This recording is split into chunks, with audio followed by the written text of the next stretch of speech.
అందరికీ నమస్కారం అండి. నిన్న వీడియో చూశాను. గుంటూరులో ఒక ఆమె భర్తను చంపేసింది. హైదరాబాద్లో కూడా ఒక ఆమె భర్తను చంపేసింది.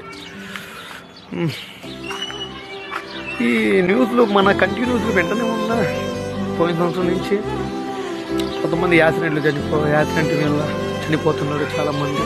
కొంతమంది నరుక్కోవడాలు, చంపుకోవడాలు.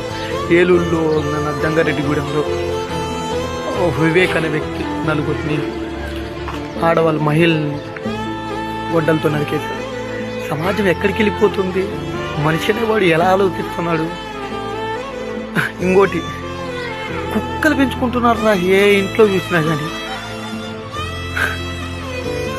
ఆవులను కూడా తరిమేసి కుక్కలను పెంచుతున్నాడు.